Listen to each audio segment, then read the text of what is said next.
life is great, and when life is not great you can always pretend that it is, by watching a good movie, indulging in a series or play a game. But we're not playing games here, so sod off with that gaming stuff, at least for now. Movies are where we at. Let's get it on.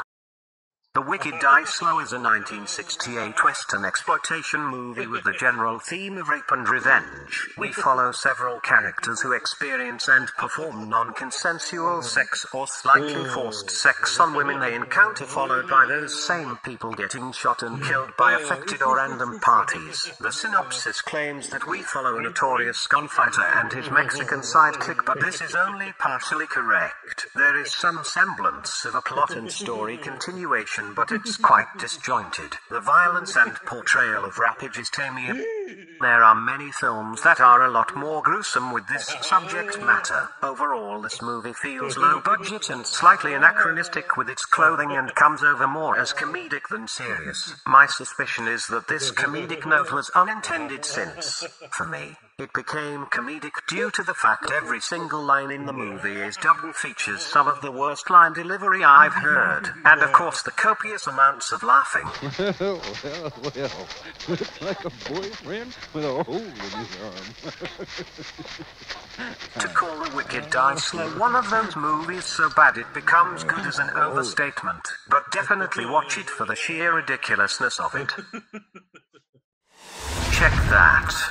Odd Thomas features the late Anton Yelchin as a boy who can see dead people, like a grown-up version from that kid from The Sixth Sense, but with a detective dad, a hot girlfriend and more experience with his powers. Thomas is quite the unacknowledged hero in town and quite the daunting individual. Odd pretty much has it all, but noticed an increase of Bodarks in town urging him to investigate. Bodarks are demon-like phantasms that pop up whenever something really bad is about to happen.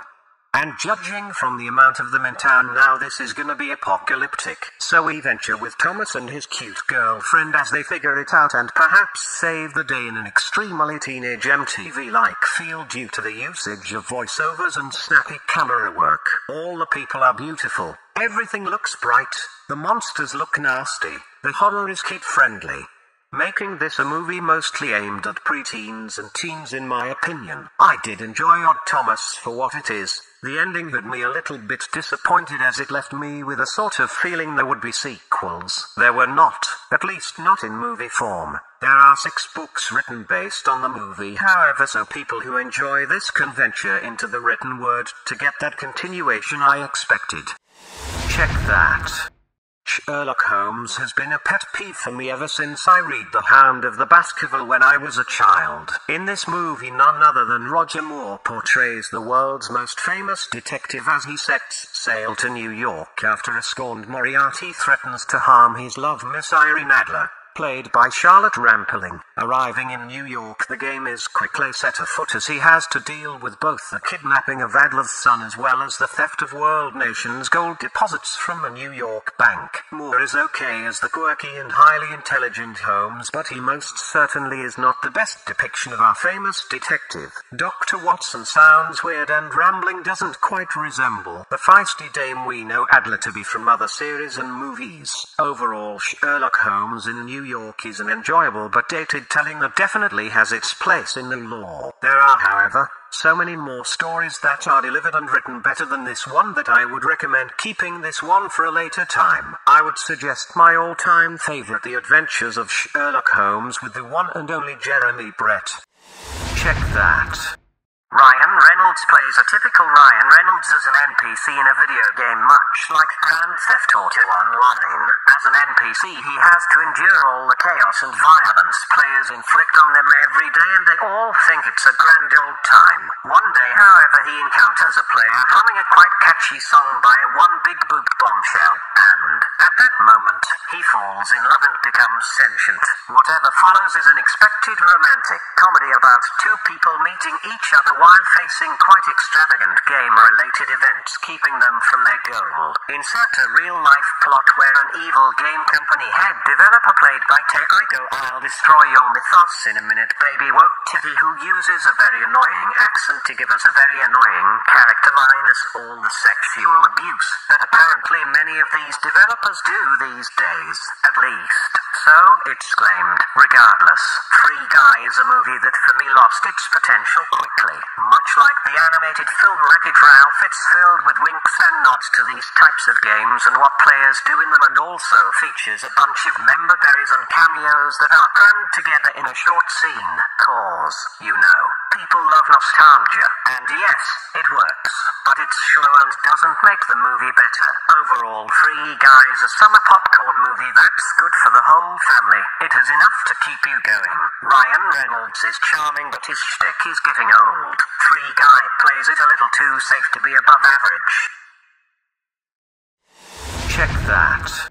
Love, Death and Robots is an animated science fiction short story anthology series that offers us some of the best sci-fi stories since, well, maybe since Tales of the Loop or Raised by Wolves and some others. Hyperboles aside, Love, Death and Robots is a great show with some excellent animation and stories given to you in a very, sometimes too, condensed way of 3 to 15-minute episodes. The short-run spin-off Love, Death and Robots almost makes this a must-see, as you can watch the whole 2 seasons in a mere 2.5 hours. The stories are very varied and are, as you can guess, about love, death and robots. The stories are mostly adult in nature, though there are comedic ones that could be suitable for. Some are horror, some are action, some are love stories. There's a whole lot of variation. If there's one flaw with Love, Death and Robots, besides its name, it is that certain episodes are over way too quick and you're left with a "that was it." Overall, I would recommend this to anyone who likes science fiction, animation and our anthology shows. If you enjoy Room 104, Metal Howland, or would be interested in extremely short Black Mirror or Twilight Zone episodes, then Love, Death and Robots is definitely for you. Smash that. Beverly Hills Cop needs no introduction, but for all of you born after the 90s, here's one anyways. Eddie Murphy's classic movie from the 80s about an atypical Detroit cop, Axel Foley, who gets an unexpected visit from a friend. Something happens and Axel decides to take a vacation in Los Angeles, trying to figure out who was responsible for what happened. He quickly encounters LA law and how it differs from his way of working. Needless to say, what happens is a sort of clash of cultures, and unlike movies now, these cultures come together and are applauded for their differences. Foley is a good anti-hero, bending the rules but not breaking them, treating others with respect even if you're on opposite sides. Beverly Hills Cop isn't a comedy like you would expect. There are no scripted jokes or sketches. This definitely isn't an Ace Ventura movie. A subtle mix of action, bro cops and comedy. Murphy's iconic laugh and joie de vivre makes this movie, and having him play off with the other casts is a delight to see. Beverly Hills Cop isn't the best movie out there, but it's a classic and a definite must-see when blockbuster movies and actors were still entertaining.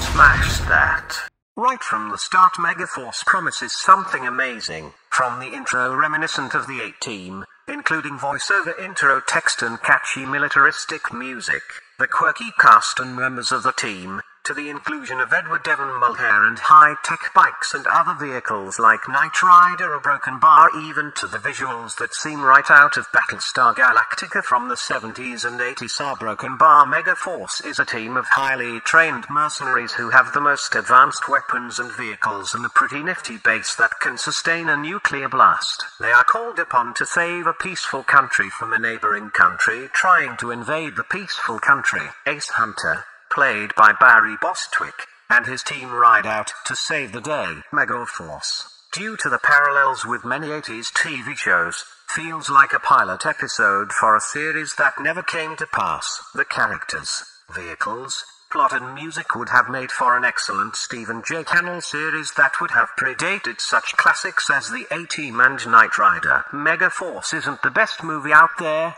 It's sketchy. It spends a whole lot of time with showing the awesome force that is MegaForce. The rest of the plot is mediocre and the computer effects, not including the awesome explosions and stunts, are campy, but goddamn a Broken Bar, this movie is cool, and it'll get even cooler when you listen to the credits. Smash that. Okkupert, also known as Occupied, is a Norwegian series about the near future where Norway decides to go ecological and stop oil production in favor of more environmental alternatives. These actions kick off a possible world crisis as resources are limited across the board. On behalf of the European Union, Russia invades and occupies Norway to take control of the oil supplies. As expected, political conflicts pop up, making everyone's lives more difficult. We get a first-side view from all possible sides of the story, whether political or citizen, Norwegian, Russian or other, environmental versus capitalism. The show deals with political intrigue, backstabbing, plotting, espionage and sabotage, and in later seasons rebellion, dissent, assassination. The works. Main players in the show are affected Norwegians who find themselves in a situation where they have to decide to accept or fight, and during the 3-season run affiliations and alliances shift and change. There are plenty of characters with morally questionable ethics and very few characters are actually likable. Do not mistake. The acting is great, but almost none of the people in this story are people I would like in my life. Then again, I'm not in the situation where I need to backstab others in order to survive, or gain wealth or power. Okkupert has all the ingredients to make an excellent political thriller, and were it not for the steady decline in quality and extraordinarily awful 8th season, I would compare it with Game of Thrones. Luckily, Okkupert stays strong for the duration of the series, and more importantly, it does not ruin everything with the last episode. The only thing about that sucked is that it ends in a very specific way, and that it would have been nice to have a final and 4th season. Unfortunately, I doubt we are going to get it, but as it stands, it's a good end to an excellent series with international allures. Smash that. Semi-sequel to the 2016 Suicide Squad by David Ayer, about a group of supervillains/criminals who are forced to go on suicide missions in order to get reduction on their jail time. Where the first movie was a disjointed mess due to interference of higher-ups who made some very unfortunate decisions, this sequel is a much more coherent and source material-heavy result, which allows for a much more enjoyable movie. Suicide Squad once again brings together some of DC's villains and sends them out to their broken bar in their own way. In this movie, Harley Quinn, Boomerang and a whole bunch of other villains are sent out to capture an evil genius played by Peter Capaldi. Getting to that point, however, proves to be a daunting task, and a lot of humorous, gore, action-packed things happen in the process. Suicide Squad mixes the dark tones of DC with the comedy we know from Guardians of the Galaxy. The acting and the action is fine, mixing both an over-the-top as well as a weirdly shot close-quarter combat that packs a punch. The gore is a bit over the top, making this movie not suitable for children, so don't expect any baby shark nanads. Yes, one of the characters is a walking shark played by Sylvester Stallone, and it's one of the best things in the movie. Overall, The Suicide Squad is a sequel that surpasses its predecessor in every way, and a prime example of what a movie can be without interference from the studio, with respect to the source material and without any intersectional work or other propaganda put into it. Suicide Squad is fun, a broken bar, the type of movie that will please most people who enjoy the genre. It has flaws, a broken bar, but what movie doesn't? I'd like to see more Suicide Squad movies, or at least movies portraying these weird, mostly unknown heroes and villains from over 50 years of comic book history.